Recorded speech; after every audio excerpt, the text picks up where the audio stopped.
नमस्कार। आप सबका यथार्थ हॉस्पिटल की तरफ से थोड़ा सा आवाज़ आप सबका यथार्थ हॉस्पिटल की तरफ से अभिनंदन और बहुत स्वागत है। जो आप अपना इतना मतलब शेड्यूल में से टाइम निकाल के हमारे पास आए हैं, और आई थिंक ये हमारे लिए भी काफ़ी सौभाग्य की बात है कि हमारे यहाँ पे जो केसेस हो रहे हैं आपके थ्रू जो मतलब पब्लिक को जाते हैं, उनकी इंफॉर्मेशन जाती है, तो हमारे लिए भी बहुत अच्छा है, पब्लिक के लिए भी बहुत अच्छा है, सोसाइटी के लिए भी बहुत अच्छा है जो आप ये काम कर रहे हैं। सो हमने फर्स्ट टाइम एक ऐसा केस किया है जो डॉक्टर साहब ने किया, डॉक्टर जी ने किया है। सो केस के बारे में तो सर ही बताएंगे, और आई थिंक ये एशिया का फर्स्ट केस है जो किया गया है यहाँ पर। तो आई थिंक आप सबके लिए मतलब टेक्नोलॉजी वाइज हॉस्पिटल बहुत अच्छा है, डॉक्टर वाइज हॉस्पिटल बहुत अच्छा है।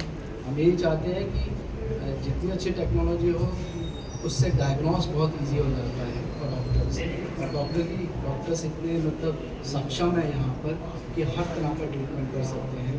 और अच्छा, हर तरह का ट्रीटमेंट हमारे यहाँ पर उपलब्ध है।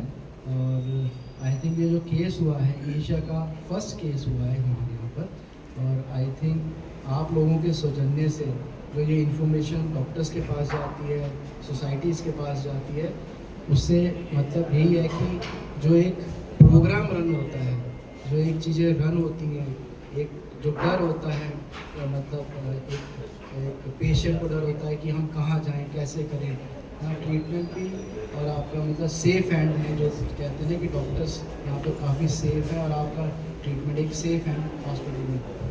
तो आई थिंक डॉक्टर साहब भी बताएंगे कि जो केस हुआ है उसके बारे में। सो आपका बहुत बहुत स्वागत है यथार्थ हॉस्पिटल की तरफ से।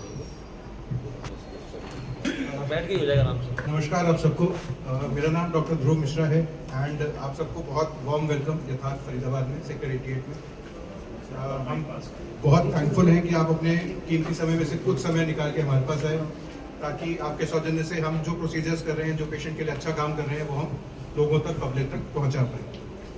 जो केस हम आज डिस्कस कर रहे हैं, ये एक 80 ईयर ओल्ड मेल थे, बुजुर्ग थे, जो हमारे पास आए थे क्योंकि उनको मुंह से ब्लड आ रहा था, ब्लड में वॉमिट में ब्लड आ रहा था कई बार। उनकी हमने एंडोस्कोपी करके देखी, यानी कि कैमरे से मुंह के अंदर देखा, तो हमने पाया कि उनके स्टमक के अंदर एक काफ़ी बड़ा ट्यूमर पड़ा हुआ है, एक बड़ी सी गांठ पड़ी हुई है स्टमक के फर्स्ट पार्ट में, जिसमें से कि ब्लड धीरे धीरे करके रिस रहा था, बार बार उनको वॉमिट में ब्लड बाहर आ रहा था।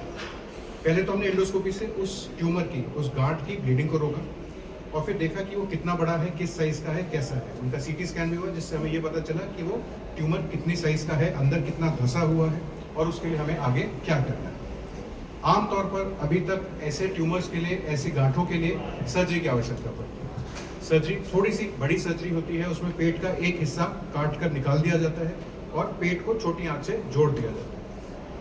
सर्जरी के अपने कुछ नुकसान होते हैं। थोड़ी मेजर सर्जरी है, पेट का एक हिस्सा कट के निकल रहा है, हमें 7-8 दिन अस्पताल में रहना पड़ता है, नाक में नली रहती है, और कुछ दिन तक, लगभग 6-7 दिन तक हम मुंह से खाना वगैरह भी नहीं खा सकते। प्लस सर्जरी के बाद जो अपने आने वाली प्रॉब्लम्स है, जैसे कि दर्द होता है, इन्फेक्शन का रिस्क होता है, टाँका खुलने का रिस्क होता है, वो सारे भी अपनी जगह होते हैं। हमने पेशेंट के बेटे से उनकी पूरी फैमिली को बुला के काफ़ी डिटेल में डिस्कस किया कि हमारे पास क्या क्या ऑप्शन हैं इसके ट्रीटमेंट के लिए।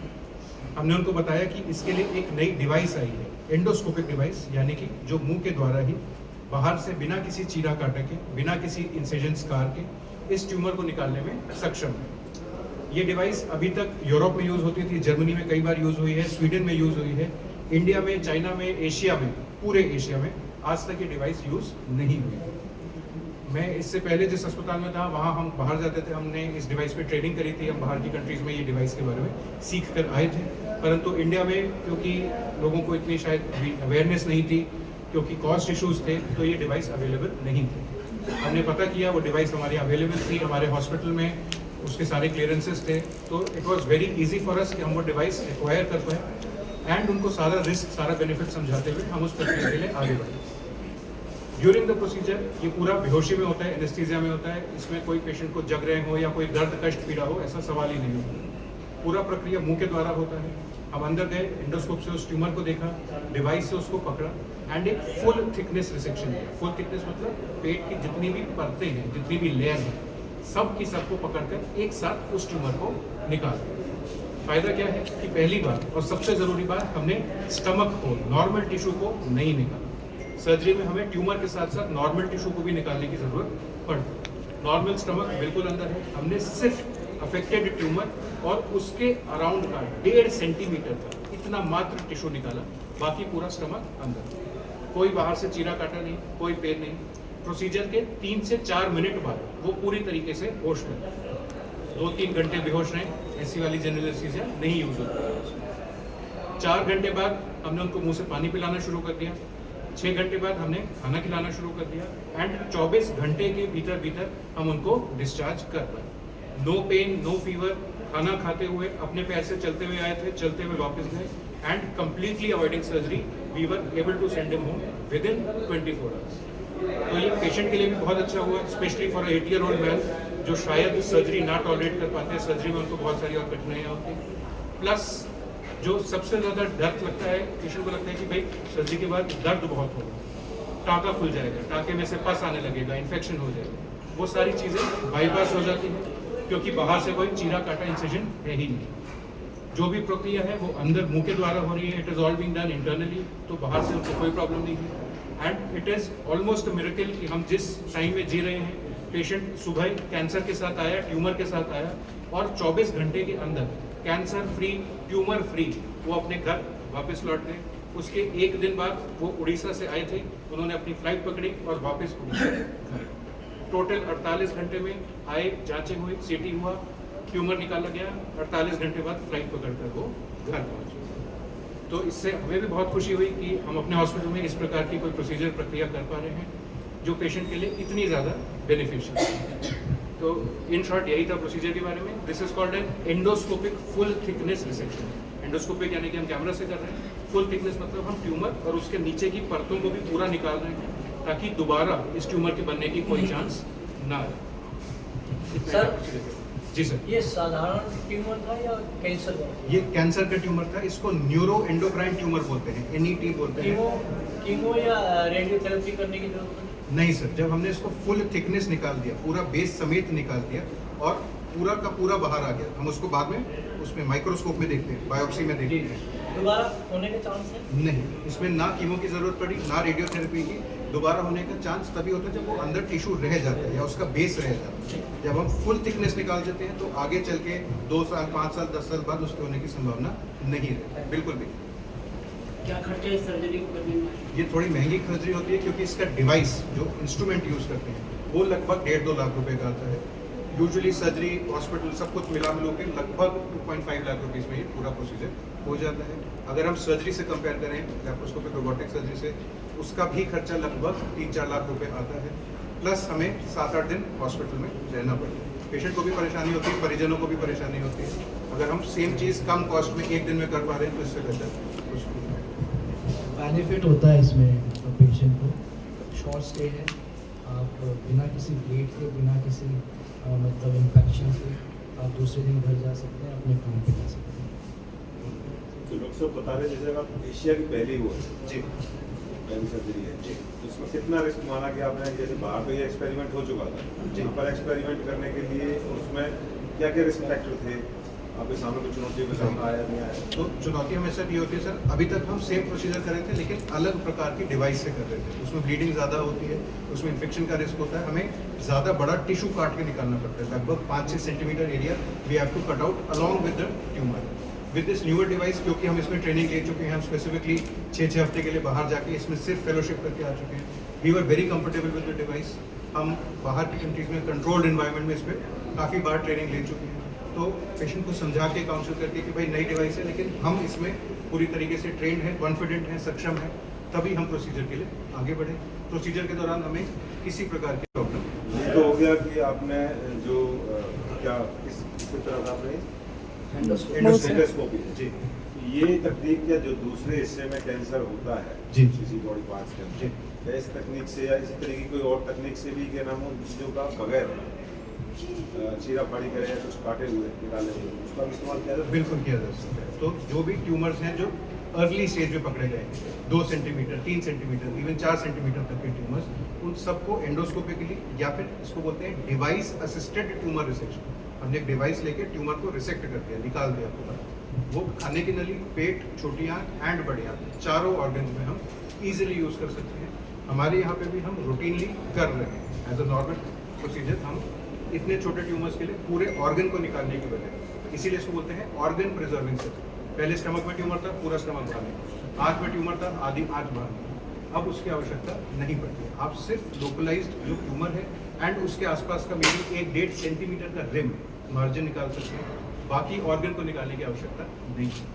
डॉक्टर साहब, ट्रेडिशनल टेक्निक आप यूज करते आए हैं और अब जी। जो नई टेक्निक है जी। उसमें उपचार दर में कितना अंतर है और क्या दोनों विकल्प दिए जाते हैं? अगर अंतर ज्यादा है तो यस, सो हमारे पास अगर 2-3 ऑप्शन है कि एंडोस्कोपी से हम ये 2 चीज़ें कर सकते हैं, सर्जरी का ऑप्शन, सर्जरी में भी अगेन लैप्रोस्कोपिक, रोबोटिक, बहुत सारे ऑप्शन, वो चारों पांचों लिखित में लिख के, ड्राइंग बना के, स्कीमेटिक बना के, समझा के, पेशेंट के लिए क्या बेस्ट है, उनके लिए फाइनेंशियली क्या ज़्यादा सूटेबल है, वो सारी चीज़ें डिस्कस करने के बाद ही इसके लिए आगे बढ़ा जाता है। तो दोनों टेक्निक में कितना अंतर एक्सपेंस का आ जाता है?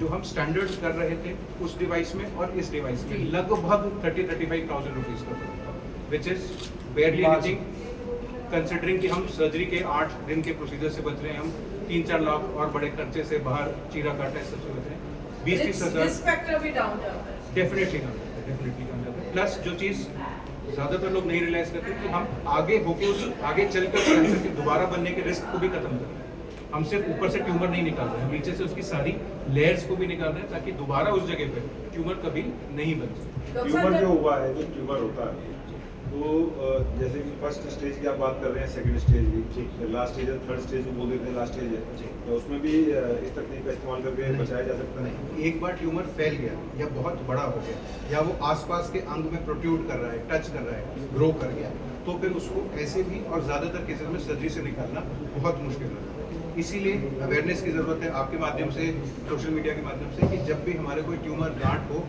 तो अगर हम उसका बहुत जल्दी उपचार कर सकते हैं तो it is extremely simple, 1 day stay and you go. वही ट्यूमर अगर 6 हफ्ते 8 हफ्ते में फैल जाता है तो फिर जो सर ने पूछा कि कीमो की भी ज़रूरत पड़ती है, रेडियोथेरेपी की भी ज़रूरत पड़ती है, तो पूरा पेट कटता है, पूरा ऑर्गन बाहर निकलता है। डॉक्टर साहब, ट्यूमर कैसे बनता है? प्रोड्यूस होती है जी। तो उसमें कई बार ऐसा होता है, हम अमूमन हॉस्पिटल्स में भी देखते हैं कि जी।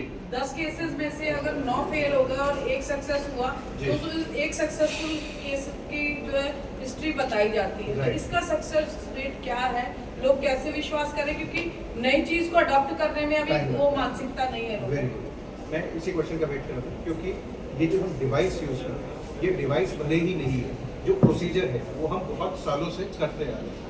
मैं पर्सनली 2017 से ये प्रोसीजर करता रहा हूँ, ऑलमोस्ट 10 साल हो गए, बिकॉज हर साल नई टेक्नोलॉजी आती है, हर साल नई डिवाइसेज आती हैं, ज़्यादा सेफ, ज़्यादा पतली डिवाइस जिससे पेशेंट को डिस्कम्फर्ट नहीं होता। इसलिए वी आर वेरी श्योर कि हम क्या कर रहे हैं, क्यों कर रहे हैं, एंड हम कॉन्फिडेंस के साथ कर रहे हैं। कोई एक्सपेरिमेंट नहीं हो रहा, हम कुछ नया सीखने के लिए पेशेंट के ऊपर नहीं कर रहे हैं। I have been to so many countries, so many cities, कभी नागपुर, कभी इंदौर, कभी चाइना, सिर्फ ये सीखने के लिए। आप पहले बाहर जाते हैं, एनिमल्स पे सीखते हैं, फिर वो पिग्स पे सिखाते हैं, फिर वो ह्यूमन मॉडल पे सिखाते हैं, फिर ह्यूमन पे।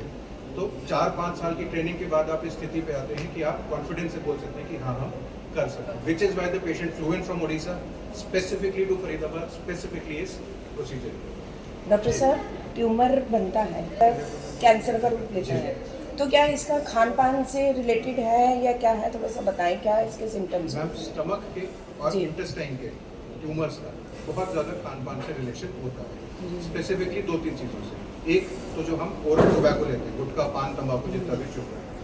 सेकेंडली ये पाया गया है कि जितना हम वेस्टर्न डाइट खाते हैं, जितना हम फैटी या फ्राइड फूड खाते हैं, उतना ज़्यादा हमारे कोलॉन में, बड़ी आंत में ट्यूमर कैंसर बनने का रिस्क बढ़ता है। ये भी देखा गया कि जो लोग वेस्टर्न डाइट खा रहे थे, नॉन वेजिटेरियन फूड दिन में 2-3 बार खा रहे थे, फाइबर बहुत कम खा रहे थे, उनमें नॉर्मल इंसान से, इन एन इंडियन मेल और फीमेल, जो रिस्क वॉज 16 टाइम्स हायर, 16 गुना ज़्यादा रिस्क था बड़ी आंत में कैंसर बनने का या पेट में छोटे ट्यूमर्स बनने का, प्रेडोमिनेटली बिकॉज ऑफ वेस्टर्न डाइट। जो लोग इंडियन डाइट ले रहे थे, जो रोटी दाल सब्जी दही मठा खा रहे थे, उनमें ये कैंसर्स नहीं बन रहे।